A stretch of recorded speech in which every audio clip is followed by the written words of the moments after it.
Live from downtown Salt Lake City, the Utah Debate Commission welcomes you to the gubernatorial candidates debate. Good evening, I'm Doug Wright with KSL Radio and Television. It's my real pleasure this evening to moderate tonight's debate at the invitation of the Utah Debate Commission. This event, held live on September 29th, is part of the Utah Debate Commission's mission to educate voters and to encourage the civil exchange of ideas. If you're watching or listening live, we encourage your reactions and your questions on social media using the hashtag UTDebates and Listen, Learn, Vote. We're also broadcasting live from KSL Studios, where we will hear from two candidates vying for the office of governor, Republican Lieutenant Governor Spencer Cox and Democrat Chris Peterson. For the safety of all involved in the debate process, we are adhering to social distancing guidelines, and there is no studio audience tonight. The questions for the debate will come from myself, students from Utah Valley University, members of the news media, and the viewing audience participating on social media. And response times to questions are defined, but will vary from 1 to 2 minutes if needed. Candidates will have the opportunity for a 30-second rebuttal. Now, prior to the debate tonight, a virtual coin toss determined that Spencer Cox will provide the initial response to the first question and will alternate who answers first on the remaining questions. And let's get right to those questions now. This to both of you, and it will go to you, Lieutenant Governor, first. If you are elected, certainly you will affect so directly the history and the direction of the state of Utah for at least 4 years, maybe 8. In the state of Utah, it's not unusual to go even beyond that. But let's talk about two terms. What should Utah look like under your leadership with your administration in the year 2028? And what specifically do you hope at the end of that time period, almost a decade away now, that your administration will be remembered for doing in our great state? Well, thank you, Doug. Obviously, this year has been one for the record books in all of the wrong ways. But the future of Utah is incredibly bright. And if I get the opportunity to serve as your governor, I hope that 8 years from now, as we together look back over the course of those 8 years and what we've been able to accomplish, again together, it will look a lot like today, only better. There are certain areas that we will be focusing on. And if not for the pandemic, it's all you would have heard me talking about. But most specifically in the area of education. We lead the nation in upward mobility. We lead the nation with the lowest poverty rate. Those are things that we should be proud of. But unfortunately, not everyone has been able to take advantage of the successes as the best state in the nation, the best economy in the nation over the last 10 years. My goal is that looking back 8 years from now, we will show that that prosperity that so many Utahns have taken advantage of over 10 years will also be enjoyed by people in rural Utah, by people in our multicultural communities, by everyone, that equal opportunity to participate in the Utah dream.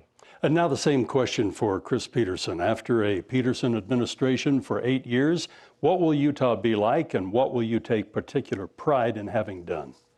Well, thank you, Doug. First off, my hope is that after a Peterson administration, we will quickly get through this coronavirus crisis, get that under control, get our economy back on track, and start building our economy, an economy of the future. In a Peterson administration, I want to focus on making sure that we are no longer dead last in per pupil funding for our public school system. I want to make sure that we have a government that's responsive to the public, instead of overturning ballot measures that the public just voted for and replacing them with watered down versions, a government that actually listens to the people and is moderate and also promotes fair and affordable taxes for our struggling citizens. I also think we've got to do a better job cleaning up our air. It's been a problem for too long, and we need to make progress. And then last, we've got to make sure that more of our public gets access to the health care that they need in order to stay healthy. We are one of the lower third of states in terms of the number of people who have access to health insurance. We need to do a better job on that. I hope to lead in that respect in a Peterson administration. Thank you. In different times, this debate, this event would have happened at Utah Valley University. So we have some of the students of Utah Valley University asking questions tonight. And let's get our first question right now. Hi, my name is Preston Strickland. I'm a student at Utah Valley University, and my question for both of you is, what should the government do about mask wearing among college students, because they have clearly not been taking it serious and it is an ongoing problem? We go to Chris Peterson first on this one, and we'll allow 90 seconds on this one. Well, first off, mask wearing is only one important part of trying to get our coronavirus situation back under control. First off, I would impose a statewide mask mandate, of course, with some reasonable exceptions. Nobody's saying that if you're a rancher out in the middle of 40 acres that you need to have a mask on, but wearing masks is one of the things that we do to love our neighbors and to protect one another. The best scientific evidence says that it's likely to help limit the spread of the disease. And what's more, we need to have it across the state, because one community can seed infections in another community. The virus is all throughout our state. We've all got to work together as a team to get it under control. But it's not just about masks. We also, second, need to decrease the processing time for our coronavirus tests. We still have tests at some locations that are taking 2, 3 days, even a week to get processed. And in the meantime, people don't know whether or not it's safe to go back to work or to school. Third, we've got to make sure that we're doubling, tripling, or even quadrupling the number of contact tracers that are out there. So when we start to get the infection rates down, we can identify where pockets might be flaring up and try to get people humanely and safely quarantined. And then last, we've got to do a better job getting the resources that we need in places where it makes sense for them to go. We've, I believe, squandered some, a lot of money on things like cell phone applications that didn't work. We still don't have N95 masks widely available for our frontline workers. We've got to have the best available technology and use and provide it in a cost-effective, transparent way. And now to our Lieutenant Governor, Spencer Cox, the same question from our student at UVU. Well, first of all, I want to thank Preston for that question, because the very fact that you're asking that question makes me know that you know how important it is to wear masks. We do have mask mandates at all of our colleges and university, and still we have too many young people that aren't wearing their masks. This outbreak that we're seeing right now is being driven by young people, and the New York Times did a piece about 2 weeks ago that talked about how this is happening all across the country, in red states and blue states, wherever we have college towns. And of course, in Utah Valley, we have 2 major colleges, 60,000 students being put together, and many of them are doing it the right way, but many of them also aren't. And so we have to educate people. One of the things I love about your generation, Preston, is you really do care about people. You care about each other. And we know that the virus does not impact people your age as much as others. Most of you will recover just fine, and there won't be any long-term repercussions. And if we could just keep it to you young people, that would be great. But here's the problem, that doesn't work. We know that young people inevitably interact with older people, and that virus doesn't care what age you are. It just cares about finding a host. And so we need your help. We actually just launched a campaign last week, and it was designed by you, by young people, to help other young people understand the importance of mask wearing, social distancing, of taking this very seriously. My message to you young people is, please take this seriously. You care about others. It may not hurt you, but it could kill someone else. I mentioned this at the beginning of the debate, laying things out, that we would be taking questions from social media. And boy, we're getting responses. And I might mention too, before I read Erica Efron's question for both of you, and we'll start with Spencer Cox first, this is the number one thing I've heard too. And as we have had people participate, the students on the websites and elsewhere, this is the number one thing that people are asking about. And I'll kick it off with this question: will you enforce a statewide mask mandate to help curb COVID-19? Maybe I could add to that, if you had the authority today, would you or would you not? And people have asked me all day, ask them a straight up question. We're expecting a straight up answer. Will you, would you, if you had the authority today, declare a mask mandate in Utah, or perhaps in the orange and fortunately not a lot of red districts? Yeah, thank you, Doug. This is a question we get asked all the time, and let me be very clear. The last 3 times I've been asked this, I support where we are today. I support what Governor Herbert has chosen to do, leaving mask mandates to individual communities to make that decision. And let me tell you a couple things that I think are really important about this. We have been pushing for masks. I have been pushing for masks for months. If you care about your neighbors, you should wear a mask. Everyone should wear wear a mask. If you have to have a law to mandate you to wear a mask, first of all, you're probably not going to do it anyway. And it doesn't make that much of a difference. And let me share the data. We go out every week and we survey. We just randomly pop in. We have hundreds of surveyors that go out and they measure mask wearing all across the state. And I'm really excited to let people know that this week we had our highest numbers ever, about 1,500 observations, and mask wearing was at 86%. That's the highest number that we've seen so far, and that's great news. Now, right now, a majority of the state of Utah is under a mask mandate. Of course, Salt Lake County is under that mandate, as is Utah County. And I thought I had 2 minutes, but it looks like my time's up, Doug, so I'm going to stop there. Yeah, it was a 1 minute. Okay, it started at 2 minutes, so I apologize. I would have wound that up sooner. I didn't get my final in, but we'll go ahead. No problem. And Chris Peterson will give you just a little extra time on this. Well, thank you, Doug. I called for a statewide mask mandate back in July. I would do it today because we've had skyrocketing infection rates. We are now the fourth worst state in the country in terms of per capita outbreaks and infections. And that's according to the CDC's numbers, the best available science. We've got to do more to get this virus under control because it's critical for saving lives. And look, I hate wearing masks. I don't like my mask. It gets foggy. It fogs up my glasses. I don't enjoy it either. But there are a lot of things that we do in a civilized society to take care of one another. We have mandates about stopping at traffic lights. We're not allowed to drive 200 miles an hour down the freeway. If you show up to work, you probably have to wear your pants. There are things that we need to do as a society to take care of one another. And right now, temporarily, this will not last forever. But right now, we need to wear masks. And that's why I would require it as a matter of law. Thank you. Again, this has been such an interesting question that has been asked by so many. We go once again to one of our students from UVU, and let's hear what he had to say. Hi, my name is Harry Cardona. I'm from Utah Valley University. My question for all candidates is, what is your plan on slowing the spread of COVID-19 now that more schools and churches are opening full-time despite the rising outbreaks in Utah? Thank you. Mr. Peterson, let's go to you first, and perhaps we could just focus on the churches and our schools. All right. Well, first off, I already talked about a number of different strategies that I think that we need to put in place to get our virus under control, including increased testing, increased contact tracing, increased protective equipment. Of course, we've talked about the mask mandate. With respect to our schools and churches, I think that we need to go cautiously. I recognize that we need to have some schools open because kids need to get that education. Parents need them to go back to school in order to have childcare. I think that if I had been in charge, I would have worked with the board of the education authorities to try to increase a little more gradually, try to focus on the youngest kids first because they're the ones that have the hardest time with distance learning and also seem to have the best immune response to the disease.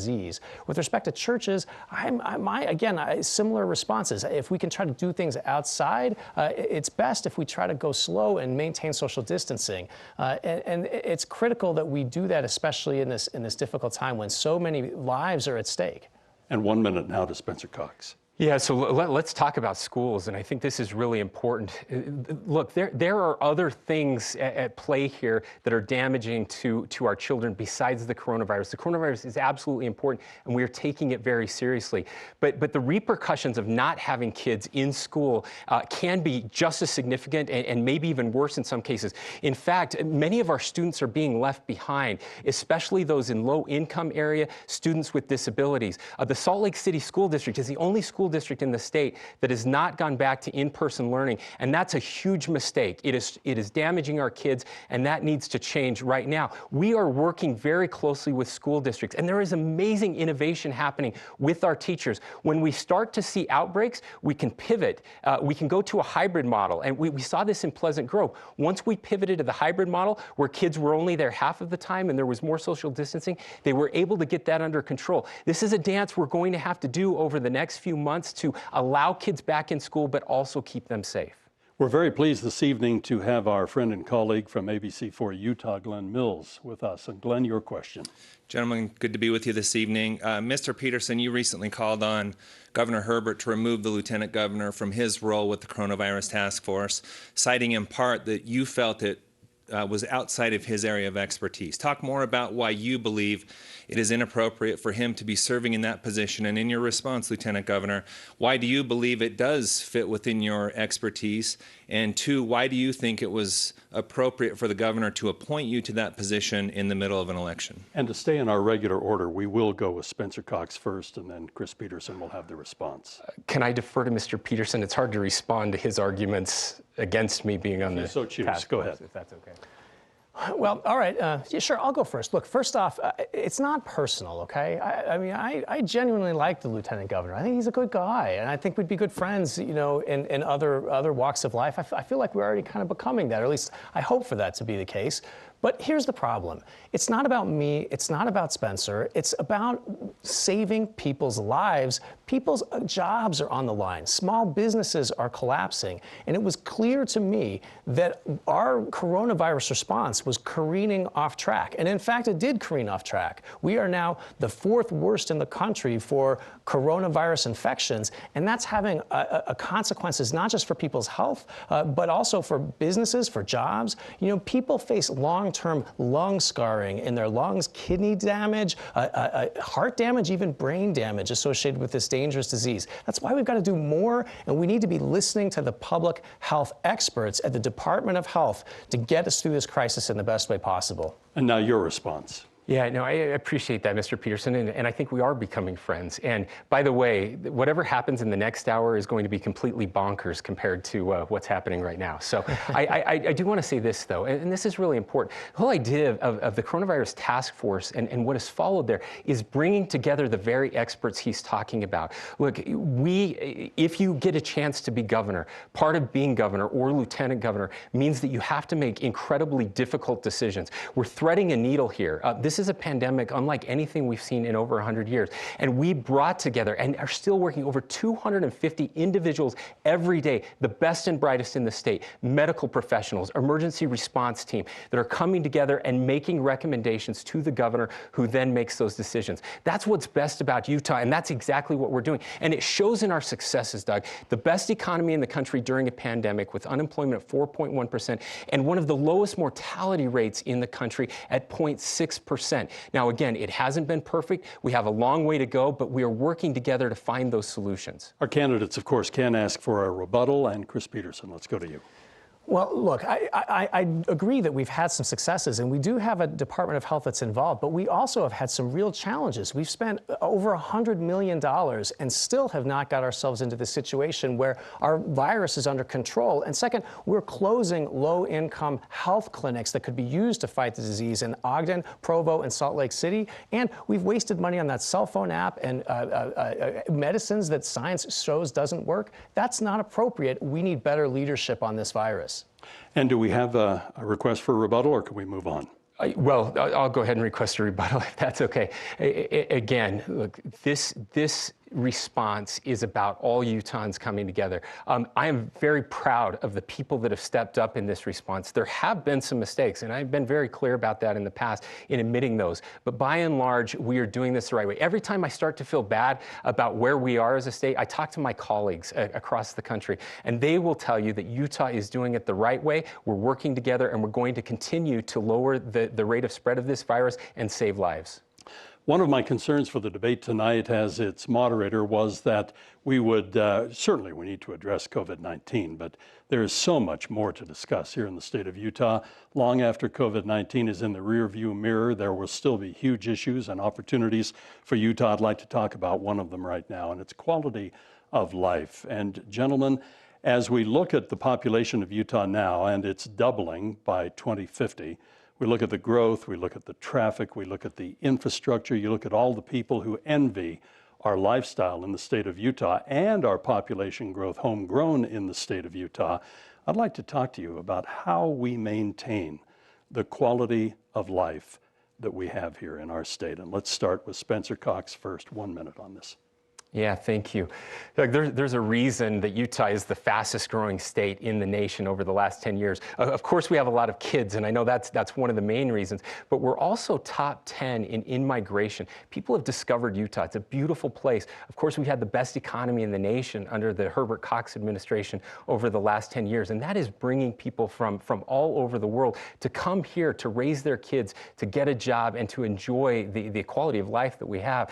But we can't maintain that quality of life if we're not careful. And there's a very simple formula that I use all the time. You've heard me use it before, and that is when infrastructure precedes growth, the quality of life stays high. When growth precedes infrastructure, the quality of life declines. Here in Utah, we are investing in infrastructure. Of course, we have an incredible airport that just opened. The freeway interchanges are improving. We have to work, though, in some other areas. Mass transit has to get more reliable and quicker and easier for people to use. And we can build that density around those transit hubs to make sure the quality of life stays high. Mr. Peterson, your response. Yeah, so I agree that infrastructure is an important component of trying to make our continue to have a great place to live. But we also need to focus on making sure that our kids have great schools to go to. We are dead last in per pupil funding in education. We need to do better on that. We've also got to get our air pollution challenges under control. The demographers are predicting we're going to have millions of additional people moving in and growing up here in the Wasatch Front. That's going to put more air pollution in our air. If we don't get ahead of that, it's going to decrease our quality of life. I also think that we need to focus on making sure that we're spreading out the economic development, not just along the Wasatch Front, but all across the state to more rural areas. I'd like to invest in rural broadband to try to facilitate teleworking and developing jobs out in other communities across the state so we can spread out and use our wonderful lands to our best advantage. So all things that we can do to try to make our country, our state, is the best possible place to live. I think we have a bright and optimistic future. You can count on me to be a reasonable moderate focused on practical solutions, guiding us gently in that direction. Our colleague Lad Egan from Channel 5 is here with us. And Lad, your question. You know, I'd like to stay on that topic of our quality of life. Those born and raised in Utah worry that our state is simply becoming unaffordable, especially because of the skyrocketing cost of housing. Candidates, tell me your plan to first of all address the shortage of housing and how to make housing more affordable. And we go to Mr. Peterson. First, 1 minute. I'm so glad that you asked this question because it's right up my alley. First off, we need to make sure that we're not just developing jobs, but careers. People need to make enough money to have a living wage so they can buy a house, maybe rent an apartment. That's step one. We've got to make sure that those jobs are high quality jobs. Step two, I think we should be increasing tax incentives to try to make sure that we're building affordable housing and creating the housing stock that's available to keep the prices relatively low. Third, I think that we should work in partnership with local governments to try to make lively, walkable neighborhoods that are close to where people work and that bring people close to where they work, where they live. You can also do so more cheaply that way. It also decreases overall infrastructure costs when we're not driving all around the town all the time. And then also, I want to go back to that rural broadband and teleworking because it's another great way to try to decrease housing costs. Your Wasatch Front salary dollars can go a little bit further if you're not in Lehigh, but over the mountains in Price or Carbon County, because housing is a little bit cheaper in those areas. And Spencer Cox. Well, I want to reply by saying I agree with much of what Professor Peterson has said on this issue. The rural broadband piece is really important, and as somebody who lives in rural Utah and somebody who ran a rural broadband business, this is important. 98% of Utahns have access to broadband right now, and we're working very hard on those last 2%. I've been a big proponent of teleworking. This is a huge opportunity for people to live anywhere they want to and continue. This is one of the silver linings coming out of this COVID crisis, is that people are realizing they can work from home and they can be incredibly successful there. But we also need innovation. Over the past year, I've been reaching out and working with some of our home builder associations across the state in 3 areas. Innovation in the way we build homes to build them cheaper, innovation in the way we finance homes, and innovation in regulatory schemes around home building. Much of the price of housing is artificially driven by the way that we regulate home building. Now, it's not up to the state to tell people how to zone their cities. That's up to local municipalities. But we can have different zoning, again, around these transit hubs that will make an impact on Utahns. Thank you. We're very pleased to have Heidi Hatch with KUTV Channel 2 News and your question. Thank you, gentlemen. Good evening. I think it's safe to say some good news here that Utah has fared better than really any other state in the nation when it comes to job loss. But that number is little consolation to the thousands who are still without work, many of them in the service industry. On day one or right now, what can you do to get these 4 to 5% of Utahns who are without work back to work and make sure that those service industry businesses keep their doors open so that when people come back to our convention centers or come back to our parks, they're there and open and ready for business? We have a 2-minute response, and we'll start with Spencer Cox. Well, thank you for the question, Heidi, and you're absolutely right. There are far too many people right now that are struggling to make ends meet, that have lost their jobs. It is important to know that we are the best in the nation. We've lost fewer jobs than any other state, and that's incredible and something that we should celebrate. But to those who are struggling right now, we have placed just over the past few months $15 million in our trade and technical institutions and our institutions of higher education, specifically for this purpose, to help those who have lost their jobs to get new skills. Believe it or not, we still have thousands of jobs, high-paying jobs here in the state of Utah that are available today, but we just don't have the people to fill those jobs. So there is a unique opportunity right now to get more skills, to get back into the workforce. Now, to those who are in those industries, to business owners and others that are struggling right now, we've worked very closely, again, with the federal government on the PPP loans. Utah was #1 in the nation in getting those loans out to businesses, taking advantage of that so that they could keep their doors open, they could keep employees on the payroll, and make sure that as that tourism starts to come back to Utah, that they will be able to have their jobs and provide for their families. But there's even more that we're doing. We actually have brought in Taylor Randall, who is the Dean of Business School at the University of Utah, and he is leading our economic response. We have used state dollars to reach out to these businesses. We have teams that are going out and meeting with businesses, taking pledges, the Stay Safe, Stay Open pledge, so that their businesses can be safe for people to come back, so that we can increase the willingness of Utahns who are worried about the coronavirus to feel safe in these business establishments. So I'm very optimistic for the future. Utah has an opportunity to recover in ways that are better than other states. And by the way, just as an aside, we are going to see a renaissance in manufacturing here in this country, as supply chains have been broken overseas, and Utah is going to take advantage of that, and that's going to bless the lives of thousands of workers across the state. Mr. Peterson, your 2 minutes. You know, one of the things that I love about our home state is that we're hard workers. We hustle in this town. We care a lot about entrepreneurialism and free markets, and I care about those same things. I support that. But the challenge that we're facing right now has more to do than anything with the coronavirus. That's what's holding us back. In order to have a healthy economy, we have to have healthy people. The reason people aren't going out and shopping, going to theaters, going to the restaurant in the numbers that they were before is because they're afraid of getting sick, and they should be. 200,000 Americans have perished from this disease. That's more Americans than died in the First World War or that died in every combat operation following the Second World War, including Korea, Vietnam, and all the Middle Eastern wars combined. And it's not just whether or not you die, it's also whether or not you have long-term health effects from that. So the fastest path to get people back to work in this state is to get this virus under control. And it's going to continue on after the election. That's one of the reasons that I think you should vote for me in this election, because I will get to work on that virus and I'll get it under control. But we do have to have a longer-term vision after the coronavirus. We're doing a lot of things right. I believe we need to try to keep taxes low, have a light touch on regulation. That's one of the things that's made us successful in the past. I'll continue to do that. Second, we need to bond for shovel-ready infrastructure projects right now with rock-bottom interest rates that can help spur jobs and get our economy fired back up. I think we need to leverage our research universities, colleges, community colleges to try to create pipelines for jobs of the future. I'll bring together the tech sector, the banking sector, the biotechnology industry, and aerospace, and get a hold of what jobs we need, not just now, but in 5 years and 10 years and 15 years, to try to lead the future and have the workforce ready to try to build that economy of the future. Let's go beat the Japanese. Let's go beat the Chinese. Let's go beat the Germans and the other Northern Europeans. We can do everything that they can do, and we can do it better right here in Utah. Let me lead. We are nearing the midpoint of our debate this evening, and I welcome you who are now joining us once again to the live debate between the candidates for the office of Utah's governor.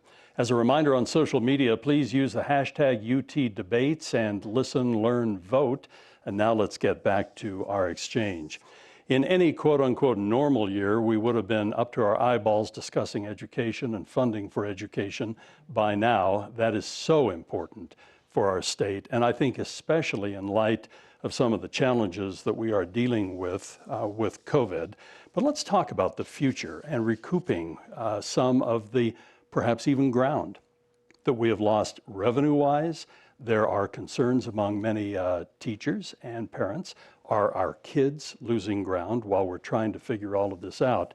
But let's get your vision for the state of Utah when it comes to education, and especially anticipating some of the budgeting challenges coming up. What are your views on education? And Chris Peterson now.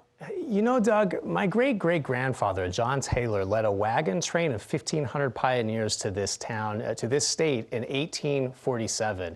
He became the first public school superintendent, the Speaker of the House of Representatives, the chairman of Zions Bank, and the third president of his church. But I came from much more humble origins. I was raised by a single-parent household, in a single-parent household by my disabled mom, and I am entirely a product of Utah's public schools. I worked my way through high school and went on to college and graduated from the University of Utah and eventually won a scholarship to the University of Utah. What do we need to do? We've got to increase the resources available. We have the lowest per pupil funding in America, and that's got to change. We've had decades to get it fixed, and it's not getting done. 1 in 4 fourth graders in Utah can't read at a basic level, and we need to make sure that we are addressing the highest teen suicide rate in America. To do that, it's going to take some resources. We've cut to the bone in the past, and it's our children that are suffering. I'll do better. Lieutenant Governor, your response, 1 minute. Thank you, Doug. Professor Peterson is right. We need more funding for education, but I think it's important to point out why we are the lowest funded per pupil state in the nation. There's 2 reasons for that. One, we have a lot of kids, more kids per capita than anywhere else in the country. That's a good problem to have.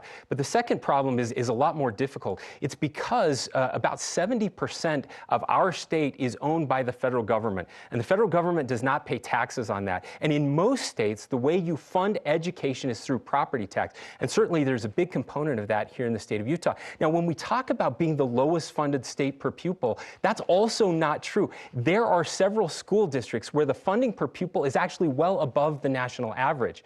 That may be a surprise to many of you.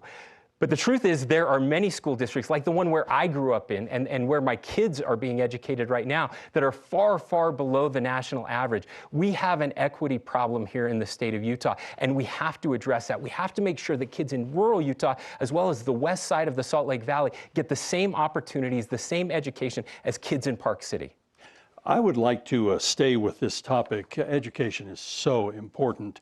And I still think, anticipating talking with our legislators, talking with many of our business people, what the tax revenue might be, what some of the shortfalls might be, some of the challenges in the upcoming legislative session.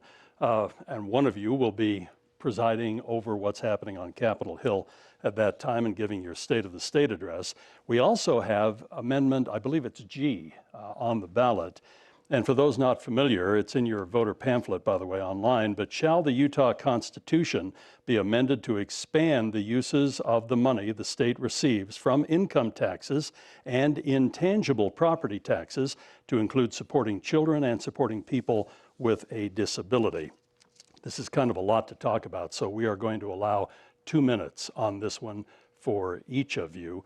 And again, the budgeting issues, the amendment, I've had some people report they're having a little heartburn over the amendment now, fully supported it, but now they're concerned about some of the revenue and budgeting issues. So Spencer Cox, let's start with you in 2 minutes. Thank you, Doug. Look, there's something that everyone needs to realize about the coronavirus and budgeting. Yes, we have taken a major hit when it comes to revenues that are tax revenues, your payments that are coming into the state of Utah and elsewhere. But again, we're doing better than every other state. We called a special session of the legislature to deal with that budget shortfall, because unlike the federal government, we have a constitutional obligation, a moral obligation above and beyond that to balance our budget. And here's what happened. We balanced that budget, and guess what we did not cut? Education. In fact, we had a 2% increase in education funding in the middle of this pandemic and recession. No other state in the nation can say that because no other state in the nation was able to do that. That shows the priority that we have together with the legislature for education funding. Now, there were promises that were made to teachers, to educators, to parents during the negotiations on Amendment G. And as your governor, I will make sure that those promises are kept. It's absolutely critical that education funding is our first and foremost priority. Now, we have had the largest increase in education spending in our state's history over the past 5 years. That's something that we should all be proud of, but there is so much more to do. One area that I've just become focused on is the way that we build buildings.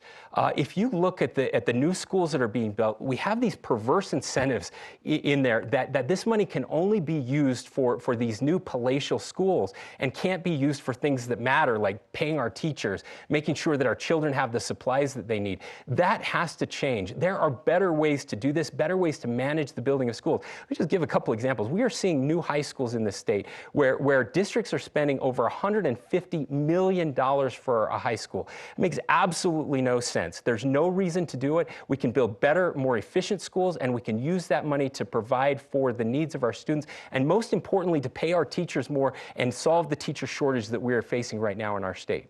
Professor Peterson, your 2 minutes. Yeah, so first I'd like to go back to what the Lieutenant Governor mentioned about the equity problem in the funding of our public school system. And I agree that there are some equity challenges, but across the state for state funding, we actually have a fairly equitable distribution of resources. But I want people in Bountiful, in Sandy and Draper, and areas of Lehigh and Provo to listen very carefully. I think what that was what he may have just said was that he wants to take funding from your local school district and transfer it to other places around the state. I don't believe that what we should be doing is having our kids fighting over scraps. Across the board, our state has the lowest per pupil funding in America. We need to get everybody up equal and then add additional funding to it to try to win the future. Let's stop trying to compete with New Mexico and with Mississippi. Let's get out there and compete with Connecticut and with New York and Massachusetts and some of the other states that have the top performing students in the country. That's the future that we want for our kids. And I get that it's hard. I know that we have a problem with public revenue from our publicly owned lands because the federal government owns a lot of it, as do we. We have large families. I have 3 kids. I love them, and I'd welcome another one. That's part of our culture. But we also have a vibrant, diversified economy, and we have the resources in this state to actually fund education for our kids. It's not the Democratic Party that has failed to do that. It's the majority party, and it's time for a little bit more balance, a little bit more forward thinking to try to get the job done. Last, on Amendment G, this is just another example of a strategy to try to pit one group against another. What it does is allow disabled families, funding for disabled kids to tap the revenue from our income taxes, which since the 1930s has been dedicated exclusively to public education. My concern is that it's going to start to create competitions between disabled people and the public school kids. Let's just fund both of them, and so I think at this point, I think the deal has been broken, and we need to, I'm going to vote against Amendment G. I suspected we might have a rebuttal, and we do. 30 seconds to Spencer. Well, thank you. As much as I appreciate my opponent trying to answer my question, let me be very clear. I'm not talking about taking money away from existing school districts and moving it to school districts that are struggling. That's not what I'm talking about at all. I'm talking about being more circumspect in the way that we fund our schools so that we are lifting everybody. And my opponent said that there's a very equitable distribution of funding across districts. He obviously has not looked at the numbers, because we have districts now where per pupil spending is over $20,000, and others where it's under $10,000. That is not equitable at all. And so I believe that we have to be more careful about the way that we use the funds available and make sure that we're lifting everyone up. Let's go to Chris Peterson. We'll give you a few extra seconds. Right. Thank you for letting me clarify. So my point is that our funding from state budgets is relatively equally distributed, but it's the local resources that come from property taxes that are not as equally distributed across the state. And so how is it that you would equalize out the funding when it's the local sources of revenue that is creating the disparity between the two? We would have to go in and tap that local source of revenue and transfer it to somebody else. Or I don't think that you have a practical solution to address the equity problem. But look, I agree with you. Equity is a big challenge. You know, I grew up out on the west side in a very underfunded school, and I want to try and make that same challenge, rise to that same challenge as well. So about that, we can agree.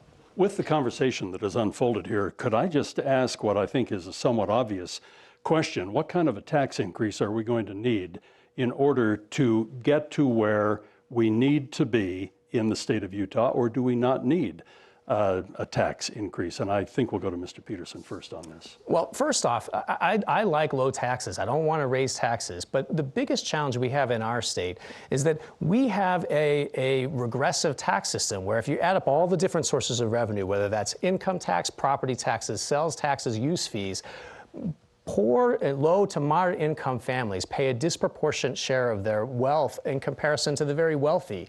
That's backwards. My core values say that to whom much is given, a little bit more needs to be expected. And it's not because I'm some wild-eyed liberal, it's because I read it in the Bible. And that's a core value that I think most Utahns share. So we made a big mistake when we went to a flat tax where the very most wealthy people who are making $2 million a year are paying the same income tax rate as a single mom who's just barely fighting to get by. Second, we've got to make sure we do a better job of watching those tax loopholes, tax credits, and tax incentives, which account for about 30% of the overall, roughly 30% of the overall source of revenue that we are not collecting in our coffers. We need to make sure that those tax incentives, dollar for dollar, reflect our values in comparison to what we could have spent on public schools. Lieutenant Governor, we'll give you a few extra seconds. Thank you, Doug. So look, I'm glad my opponent said he's not going to raise taxes, and neither am I. And here's why. We have the revenue sources. We just need to prioritize them and take advantage of some that we're missing out on. A couple of those, one I've already mentioned, is the way that we build schools. And hundreds of millions of dollars every year is wasted, I believe, on construction that is unnecessary and ostentatious.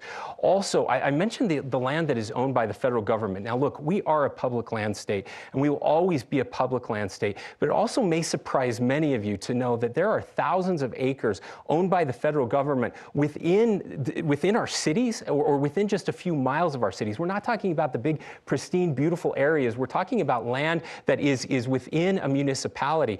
The federal government is not paying their fair share for those lands, and that has to change. We're working very closely with our delegation. We recently, during the special session, in fact, we passed a resolution to help bring those dollars back to Utah. Those are dollars that will go straight into the education fund and make a difference in the lives of our children. As I mentioned earlier, this debate would have been held at Utah Valley University, and unfortunately we weren't able to do that. But the students have really participated, and we turn again to a question and a comment from one of the students at UVU. Hi, my name is Haley from Utah Valley University. And my question for you, Spencer Cox and Chris Peterson, is how do you plan on restoring people's confidence in the police? And let's go to Spencer Cox first, a 1 minute time on this. Thank you, Haley. Obviously, the last few months have been very difficult for our law enforcement community. I used to say that all politics was local. Now I believe that all politics is national. And certainly when things happen like the George Floyd murder, it gets the attention of everyone, and it should. It was devastating, and changes have to be made. The way we restore that trust is very simple. It's a combination of competency and ethics. Those two things, that's the formula for trust, competency and ethics, those two things. So we are working very closely with our law enforcement community, and my hat's off to the chiefs of police and the sheriffs who stepped up during these very difficult times and said, we can do better, and we're going to do better. Just last week, we made a significant change to our post. That's the training for law enforcement officers that have added components to help them understand racial bias, reach out to communities, understand how to police in different ways so that they're not using lethal force. Those changes are going to have huge impacts on the police moving forward, and I believe will help restore the trust here in the state of Utah. Mr. Peterson, your response. Yeah, so first off, Haley, thank you. It's a great question. It's a very painful subject that's causing a lot of angst around the country. I know that there are hard feelings among our Black, Indigenous, and people of color communities, and I want you to know that I care about you, I see you, I care about your lives, and want to do everything that we can to restore trust and make sure that you're full participants in our society. At the same time, I also want law enforcement to know that I care about you too, and I also respect your services and everything that you're doing to keep us safe and provide professional policing. And I will try to find reasonable opportunities to balance those two. One thing I don't support is defunding the police. I don't support that. Instead, I think that we should increase mental health resources for our police. Second, we need to continue to press forward on implicit bias training. Third, we need to have conflict de-escalation training and policy reviews at local police offices and sheriff's departments. And then fourth, we need to make sure that we've got community involvement in policing to try to restore trust in our police forces. And our friend Ben Winslow is here with us from Fox 13 with a question. Ben? Let's go back to taxes for a quick second here. I want to know what your thoughts are on the food tax. Should it stay or should it go? And before you say, oh, that's a legislative function, it doesn't matter to me. If elected, would you march upstairs and talk to the legislature about it? And what would you say to them? We go to Chris Peterson first. 1 minute. I'll do a lot more than march upstairs. I thank you for the question. You know, if you understand nothing about my career and my life's work, it's been all about trying to make a difference in the daily lives of working people. And that means getting a fair shake in business, getting a fair shake in their jobs, and also getting a fair shake from the government. I already talked about the regressive tax burden that we have in our state, where low and moderate income people tend to pay a disproportionate share of their wealth. How did the majority party of our state respond to that? They tried to triple the food tax, nearly triple the food taxes in our state. I would have never have supported that. I wouldn't have just, not only would I have marched down there and tried to negotiate a better deal, I also would have vetoed that bill, and they would have had to pass it over my veto. I vow right here and now, I will never support a food tax bill in the state of Utah. Lieutenant Governor. Yeah, thank you, Ben, for the question. And Professor Peterson is right that the legislature did try to increase food taxes. I thought it was a huge mistake at the time, and I said as much. And I'm very proud. One of the reasons I selected my running mate, Senator Deidre Henderson, is that she was one of the only senators in the majority party who voted against that. And it was the right thing to do because it is a regressive tax, and it is very difficult, again, for our low-income families, our seniors who are on a fixed income, to be able to pay those extra taxes. That is not the way that we should do business here in the state of Utah. And I'm very grateful that we saw citizens come together, submit their signatures, knowing that it was going to be on the ballot. The legislature did the right thing and ended up repealing that tax. That was the right thing to do. And that's what I love about our state, is we still have the ability to impact the way that decisions are made. We really can come together to make a tremendous difference. And this is one area where we saw citizens stand up and tell the legislature that that's not something they support, and I would not support it as your governor. There are so many important issues to talk about, and time is so precious. We do have the presidential debate coming up, so we need to be right on time. But let's go to a question from one of our Utah Valley University students, and let's go to that now. Hello, my name is McKay Williams from Utah Valley University. My question for you today is, what do you plan on doing to protect public lands here in Utah? Thank you very much. And let's go just 30 seconds on this, Lieutenant Governor Cox. Thank you for the question. Look, we are a public land state. We have always been a public land state, and we will always be a public land state. It's one of the things that makes Utah so incredible. And I want to give a shout out to the people that have worked so hard to protect the public lands over these years. People like my family who farm and ranch on public lands, who have made a tremendous difference. We have to make sure that the public lands are available for everyone and that they are supporting the people of the state of Utah. We don't need to sell those lands off. We need to keep those lands, but we need to guarantee the multiple use that those lands are supposed to be guaranteed for the people of the state of Utah. We're destroying economies in rural Utah by not allowing to use those lands in very responsible ways. And Professor Peterson, your time.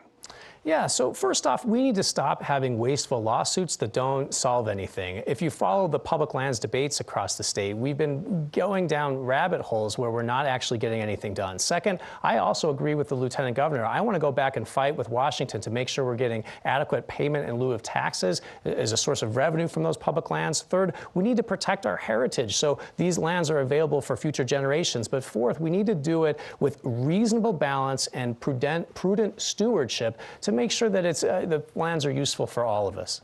Again, we have another question. This ties into the public lands and other things as well. It comes from Instagram.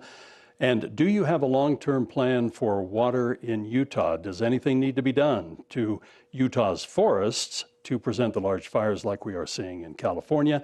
And what are your plans for taking action on the fires we are currently having? And Professor Peterson. Well, I'm so glad that you asked this question. It raises one of the greatest challenges that I believe we're facing as a society, and that's climate change. Part of the reason that our water levels are going down is because we're in a long-term drought that is a result of the changing climate that we have all around us. That's also putting pressure on our forests. What will I do? I'll try to transition to a green energy economy. I'll try to have better forest management, and I'll also try to make sure that we're developing our water resource infrastructure to make sure that we've got water available for agriculture as well as our growing population. And Spencer Cox. Yeah, in 30 seconds. Wow, this is an hour-long answer. Look, water is the single greatest limiting resource that we have here in the state, and so there's a couple things we have to do. We have to develop the new projects like the Lake Powell pipeline that are on the books and are going to happen. We need conservation and much more of it, and this is critical. We actually have plans out there going out to 2050. You can get on the state's website, look at those plans. They're amazing. They'll answer this a lot quicker than I can in 30 seconds. And then forest management is critical. The federal government, the environmentalists have absolutely stop forest management in ways that are compounding the impacts of these giant fires that we're seeing across the country and here in the state of Utah. Normally these questions we're asking here at the very end would be at the very first, but with COVID it's a little different. And again, this will be a short response, so maybe I can phrase it this way. When it comes to our air quality, what is the number one thing that you would prioritize to improve our air quality here in the state of Utah? And we go to Spencer Cox. Well, the good news is over the past 10 years, because of the efforts that we have made and industry have made and individuals have made, our air is 30% cleaner now than it was just 10 years ago. That means we're on the right track, but we still have further to go. The truth is that about half of our emissions that make for dirty air come from tailpipes. That's where we need to make the biggest impact. Again, investing in mass transit is going to be huge for that. Investing in electric vehicle infrastructure is going to make a huge change there. And working to make sure that all of our refineries are producing Tier 3 gasoline, which burns about 80% cleaner than the gasoline that most use now. Chris Peterson. Some similar answers. First, we've got to get our Tier 3 gasoline spread across the Wasatch Front, which has lower sulfur emissions and protects from air pollution. Second, we need to more quickly transition to plug-in hybrid and electric vehicles and facilitate that infrastructure. Third, we've got to transition to clean green energy, including rooftop residential, commercial, and government solar power, as well as the third highest untapped resources in geothermal energy in America.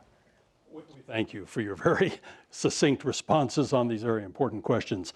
And now we're to the final moments of the debate and the final statements. And because of the flip of the virtual coin, we're going to Spencer Cox first. Oh, Chris Peterson. I'm sorry, Chris Peterson. I'm sorry, what was the question? It's your final statement. Yeah. Yes. Right. Well, look, thank you, Doug. So, look, we have so much to be proud of in our state. I love this state, and I want to serve it as an honest and forthright public servant. But the reality is we also have some challenges that we're not addressing. If I'm an elected governor, I'm going to continue to do the things that we're doing well, but I'm also going to address areas for improvement. For example, we haven't talked about how politicians in this state have been repealing and watering down ballot measures from the last 3 elections. That's from the 3 ballot measures from the last election. That's not okay. We also need to stop squandering our resources and make sure that we're doing everything we can to protect the public health in the coronavirus crisis. We also have the lowest per pupil funding for public schools in America, the highest gender wage gap in America, and the highest teen suicide rate in America. And look, we have a bright and optimistic future ahead of us, but we need to continue to get better. And that's the kind of moderate, temperate, civil, cordial leadership that I will engage in across party lines. I hope that you'll give me a chance. I ask for your vote. And now we go to Spencer Cox. Ladies and gentlemen, 2020 has been a year unlike any other, and I recognize it has been difficult for everyone that is watching this right now. I remember talking to the governor a few weeks ago. We've had a global pandemic. Of course, we had an earthquake. We had some civil unrest, and I told him, well, the good news is it can't get any worse. And then we had a hurricane of sorts that created immense devastation, unlike anything I had seen across the Wasatch Front. And what did Utahns do? They came together Operation Firewood Rescue, and they took 10,000 volunteers and millions and millions and millions of pounds of firewood to our Native Americans who desperately need it. That's what Utahns do best. I hope tonight what you've seen is the best of Utah. This idea that we can have civil discourse, that we can disagree without being disagreeable, because you're about to watch something that is very, very different than that. That's the best of Utah. As your governor, my promise to you is that we will continue to do the best of Utah, to be the best of Utah, and to show the rest of the nation that there are better ways to solve problems and lead the nation out of this crisis and any other that comes our way. And our thanks tonight to Spencer Cox and Chris Peterson for their time this evening. And thank you for those who asked questions, including news reporters, our Utah Valley University students, and those submitting questions on social media. And a special thanks goes to the Utah Debate Commission co-chairs, Karen Hale and Wayne Niederhauser, and Executive Director Nina Sliding as well. And particular thanks to the many broadcast stations who brought this debate to you as a public service. The Utah Debate Commission would also like to thank the sponsors of tonight's debate, the Larry H. and Gail Miller Family Foundation and the George S. and Dolores Dore Eccles Foundation. And stay tuned for the first of the presidential debates between Donald Trump and Joe Biden. Then on October 7th, the Utah Debate Commission is proud to partner with the U of U to present the vice presidential debate between Mike Pence and Kamala Harris. And on October 12th at 6 o'clock, the Utah Debate Commission will host candidates for the 4th Congressional District. Please plan now to participate in the election process by mailing in or casting your ballot on or before November 3rd. In Salt Lake City, I'm Doug Wright, thanking you for viewing and joining us for tonight's debate, and have a good evening.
Begin. So the latest polls show you 35 points ahead of your opponent. Is this just a foregone conclusion that you're the next governor? No, it's not a foregone conclusion for a couple reasons. One is 2020, and we don't take anything for granted in 2020. But more importantly, these things matter, and it's critical, I think, that the people of Utah that they have an opportunity to hear different perspectives and different ideas, and that they get a chance to make a decision. And so I don't, however it turns out, whether it's inevitable or not, I think it really matters that we do these things.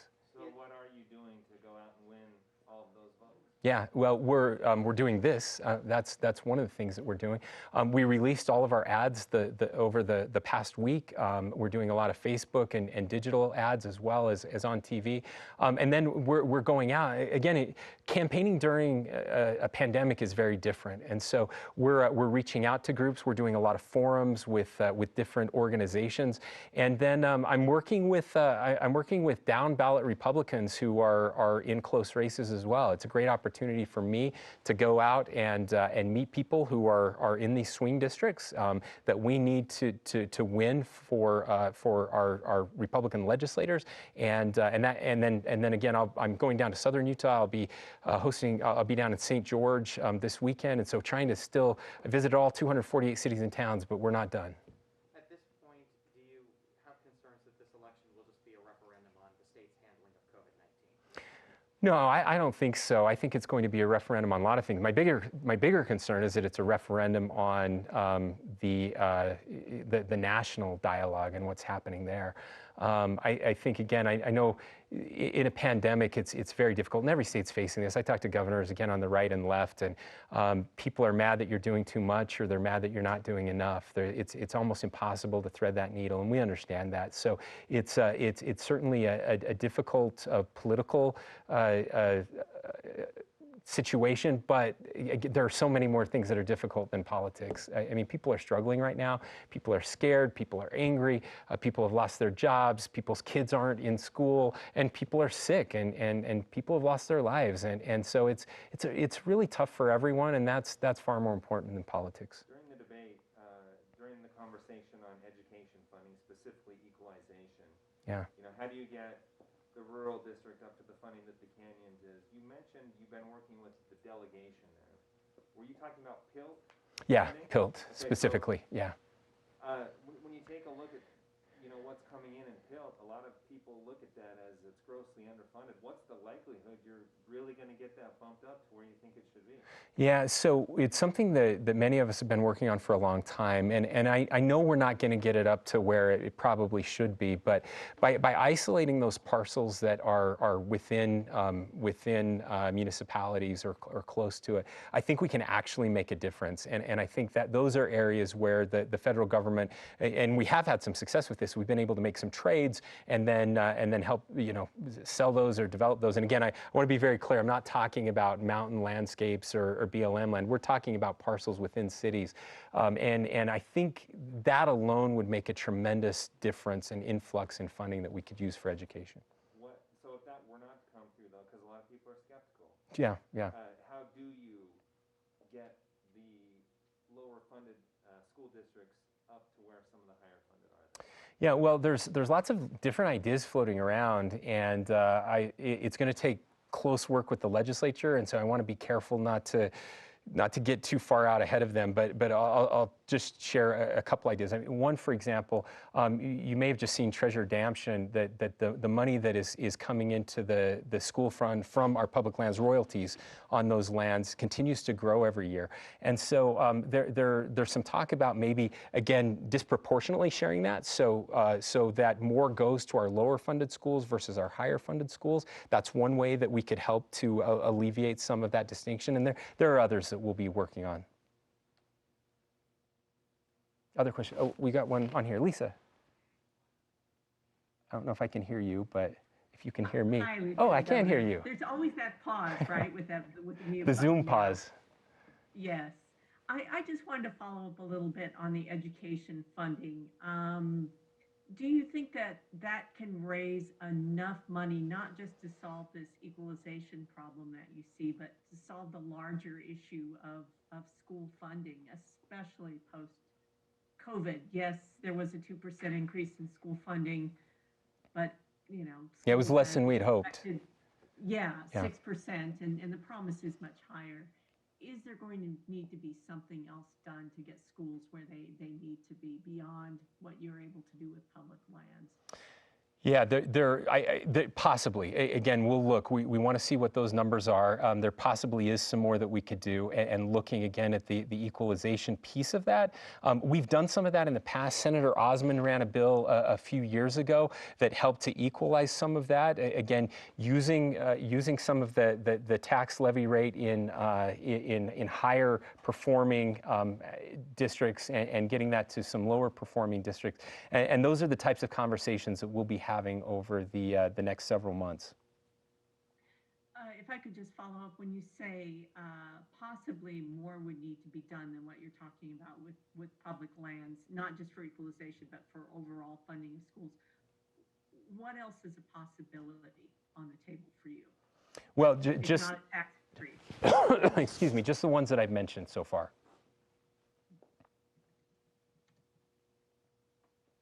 Other questions? I had a final question. Yeah, please, lad. You talked about visiting rural parts of the state. I'm just wondering, tonight's questions, are we hitting the mark? Are we talking about the issues that those that don't live along the Wasatch Front are worried about? What do you hear when you go to rural areas? What are people concerned about? Yeah, I mean, I think so. And look, I get it, right? I mean, most of the population lives here on the Wasatch Front. It does get frustrating to those of us that live in rural Utah that we're not seeing more of that economic development piece. And this is hard. I've been working on it for years. My dad worked on it before. It's really difficult, but I do think that some of the changes we're seeing, and the only frustration was we didn't have enough time to flesh out some of these things, and that's just the nature of these debates. But the telework piece, telehealth, we have a zip code problem in this state, and we're very proud of the numbers. Again, best upward mobility, all of those things. But when you really drill down in the numbers, there's a lot of people being excluded, and rural Utah certainly feels that way, and doesn't feel that way. It's just true. We can look at life expectancy in rural Utah, and it's lower, right? Suicide rates are higher. Opioid addiction rates are significantly higher, and I think we talk about how divided we are as a nation. Heaven knows what's happening right now. I can't even imagine during this debate.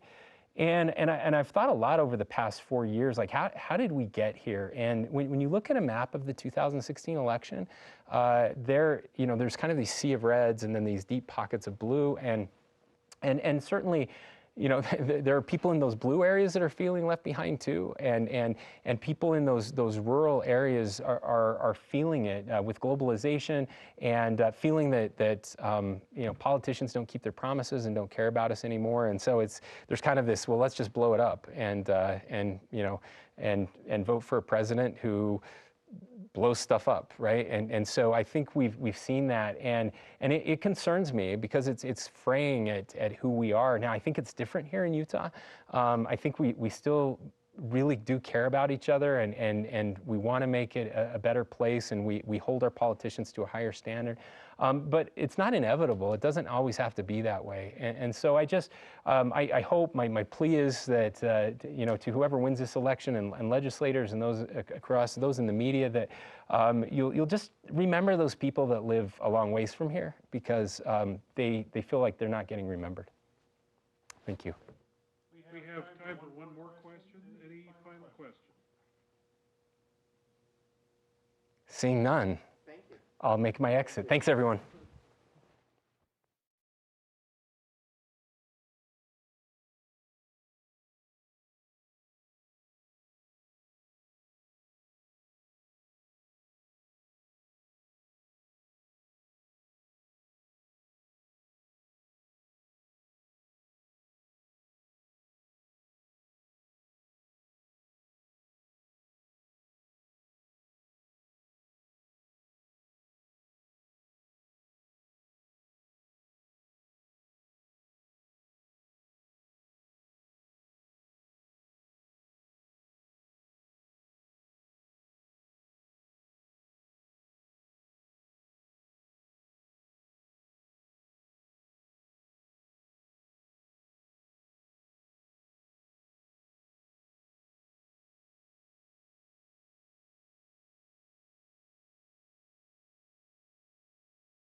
Right. Hey, everybody. How are you? Good. I guess I'm feeling scrummy is what we're, it's an odd word, scrum. You get to meet the press now. Oh, I'm happy to do it. I'm happy to help out. I like journalists. I think that the First Amendment is a good amendment, and I support what you're doing. I like long journalism better than short journalism, but I'll take what I can get. So after this, we'll see about that. Good point. So the latest polling shows Spencer Cox ahead by 35 points. Is this a foregone conclusion? You know, it's the worst question, because what's important is not who will win, but who should win. And that's what I want people to think about. I know I'm the underdog, and we've had Republican governors for a long time in this state, but each citizen has an obligation to use their mind and their heart and think of the best path forward for our state. And as a reasonable moderate that's prudent with our resources and our finances, I actually am a good option for this state, a better option than the polls should indicate. And I hope that people are starting to learn a little bit more about me and are going to give me a chance. I'm asking for their vote. Okay, but it's up to you to convince people of that. So what are you doing beyond this to overcome that obstacle that you're facing? Sure. Well, we're running a statewide campaign with the best to the best of my ability with the resources that we have.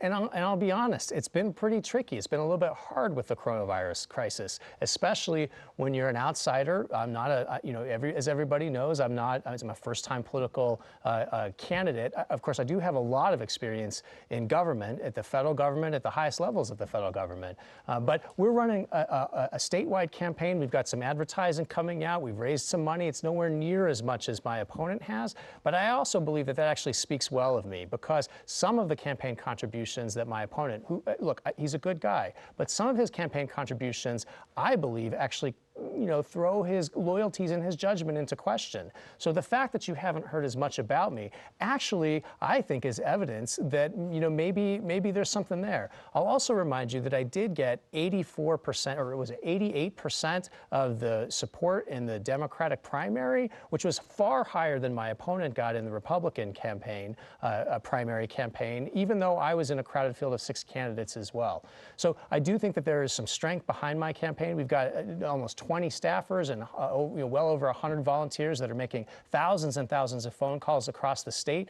We have an active social media presence, and we're soon going to be having some television ads and billboards along the I-15 corridor. So look, but what I need is help from you, help from the press to actually tell a little bit more about my policies, about my story, because the public has a right to know, and they need that information. I can't do it without you. Please help inform the public about the reasonable options that they have in choosing their next governor.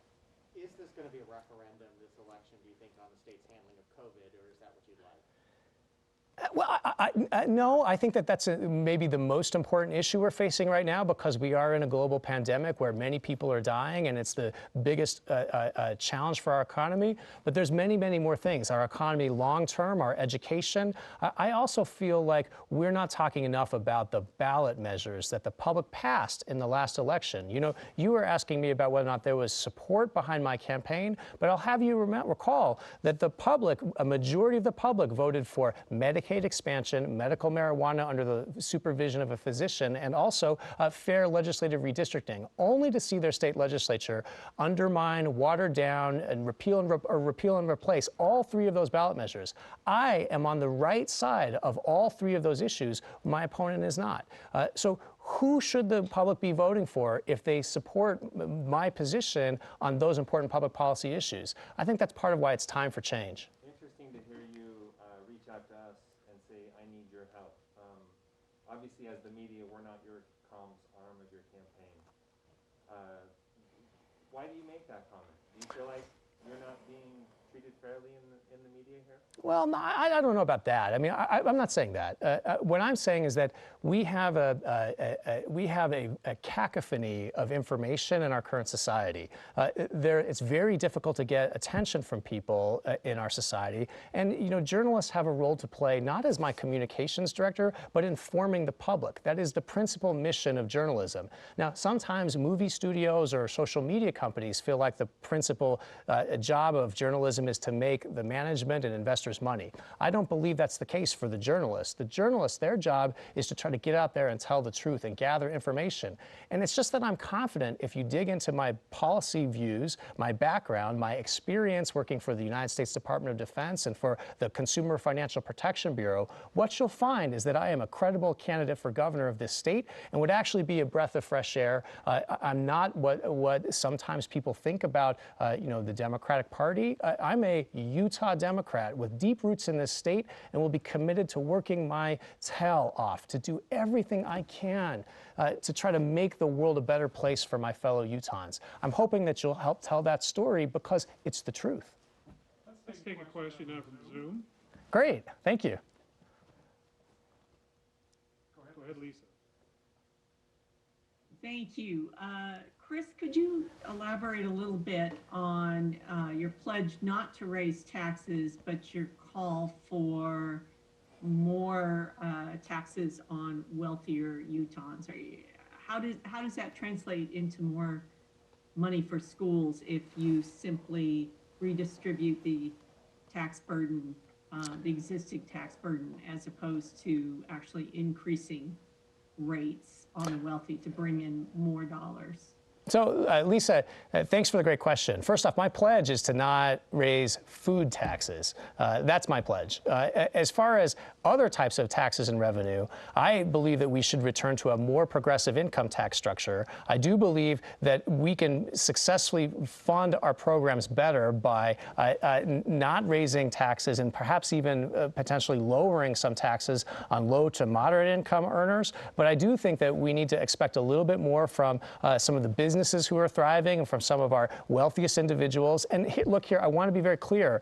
We're talking modest amounts. Nobody's suggesting that we go back to the 70% marginal income tax rates that we had back during the Eisenhower administration. But what we have done, the choice that we made in the Huntsman administration to go to a flat income tax has hobbled our public education system in this state because we need some revenue for those kids. And so I think that, look, I would support, doing away with the flat tax and having some gradual tax brackets to try to raise some additional revenue. And I also, what goes hand in hand with that, and please be very clear about this, what goes hand in hand with a progressive income tax is lower taxes on low to moderate income families that are struggling to make ends meet. That's where I'm at.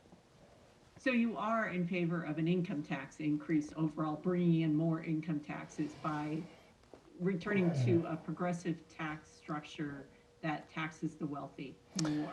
Well, that's also not what I said.